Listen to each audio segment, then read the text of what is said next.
Hi guys, this is a third in a series of how to use the basic reading inventory by Jerry Johns. The first video was on setup and the materials that you would need and how to read the teacher form. The second video was an actual IRI with a student. And this is the third in the series, and that's how to analyze your results. So in this case, we are looking at a student. The first thing we're going to look at is her accuracy. So she only missed one word. It was that word riled, which is a very common word. It's not a very common word to make a mistake on. It's not a common word that they hear a lot. You'll notice that she used all the letter sounds. She used the R, the L in the middle, and the D at the end. So she's using multiple graphic cues.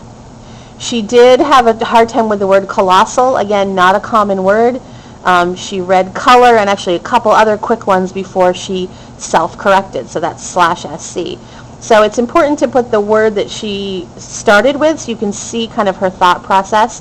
And again, you can see that she's got the C in the initial position. She's got an L in the medial position. So she's using more than just the very beginning sound of the word. And in this case, it's because she self-corrected and realized color was the wrong word. She's able to use the meaning-making engine of her brain. That the word color, he was color, just doesn't make sense, which is awesome. The next thing you probably want to look at is her fluency. So 100 words a minute is good. It's not great. This is a student who's going into 6th grade. It's a little on the low side, but not horrible. And the next thing we're going to look at is her retell. And you can see, remember what we do with the retell is the underlining means she paraphrased and the actual highlighting of the words means she used those words. And you can see everything she did was paraphrased.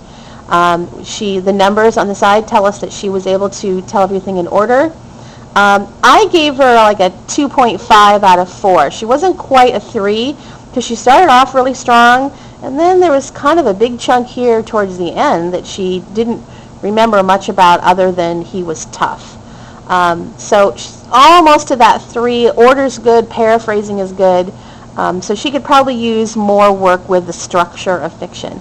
And that's something actually I've been working on her with summer school. Then we look at comprehension, and comprehension is her weakness, as it is for many intermediate level students. You'll notice she got 3 fact questions wrong. What did Elwood look like? What did they call him? And what did he do to shock people? And this is actually a really common answer when I ask this question, because I've used this IRI a lot. What did Elwood look like? I get a lot of what he wore. I don't really get that he's big and tough and those kind of things. So it shows a very literal level of comprehension. She really was flummoxed on what they called him for a nickname, and then when we got to an inferential question on why do you think he got the nickname, she just could not make that connection because she hadn't really remembered that small fact, which again comes back to that retell score. So she missed that inferential question, and not surprisingly, because she didn't read riled correctly, she didn't really know what riled meant.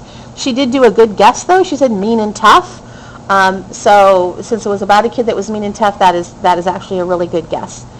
So in looking and analyzing these results, I would say that this student is very strong in her accuracy. Her fluency is all right. Probably not something that I would tackle. I would really tackle with her, which is actually what we're doing in summer school with her, and that is structure, the structure of fiction, the structure of nonfiction. And that is going to help her to remember key details, and that will help with this type of comprehension. And some work with vocabulary too, previewing vocabulary in a text, probably with her talking about affixes, root words and suffixes and prefixes. So that just gives you an idea of how we can use the basic reading inventory by Jerry Johns to do some analysis.